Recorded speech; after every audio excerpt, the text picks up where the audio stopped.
On the day I lost my battle with cancer, my husband was busy celebrating his mistress' birthday. When the doctor called to inform him about my death, he dismissed it as another of my attempts to avoid divorce. He coldly replied, "If she wants to die, let her die. At least it saves me the trouble of divorcing her."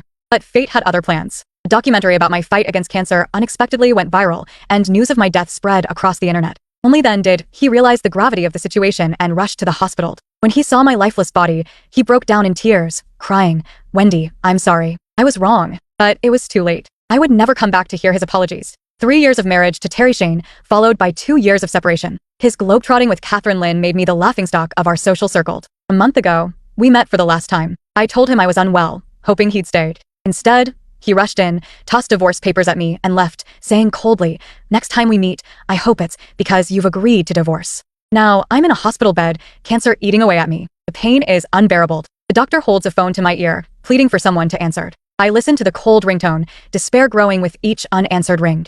"Please pick up," the doctor begs, voice cracking, palms sweaty. I just want to tell Terry I'll sign the papers. But I know it's hopeless. He's probably blocked my number long ago.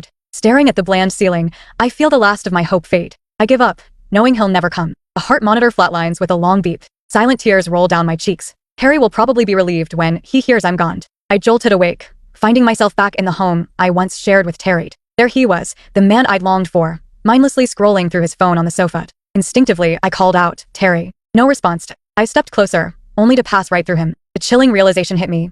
I was dead, yet somehow still here. Joy or sorrow? I couldn't decide. "Terry, this place is covered in dust. How long has Wendy been out living it up?" A sickeningly sweet voice cut through the air. Catherine, looking impeccable, surveyed the room with distaste. Terry rubbed his temples before pulling Catherine into an embrace. "She's avoiding me. Don't worry, I'll divorce her soon." Catherine nestled into his arms, smiling coyly. My heart ached watching my husband so casually hold another woman in our home. They kissed shamelessly beneath our wedding photo, still hanging on the wall like a silent accusation. I wanted to flee but found myself tethered to Terry, despair growing with each moment. As they fell onto the sofa, entangled, Terry whispered, "Happy birthday, Catherine." So that was it. Her birthday celebration, on the day of my death. Terry and I grew up together, with Catherine as our neighbor's little girl. Despite the bad blood between our families and the Lynns, my dad and Terry's were war buddies. My father even saved his life threw us a curveball when my family hit rock bottom. We moved away, and Terry and I drifted apart. Then came the double whammy. Dad died in a car crash, and Mom landed in the hospital. Desperate times called for desperate measures, so I ended up with the Shanes. Terry's mom played matchmaker, and before I knew it, I became Mrs. Shane. For a while, we were blissfully happy. I poured my heart into being the perfect wife. Terry opened up, admitting marrying me was his dream come true. He'd hug me from behind while I cooked, whisper my name during intimate moments. It was everything I'd ever wanted. Then Catherine breezed back from college abroad, and our world tilted on its axis.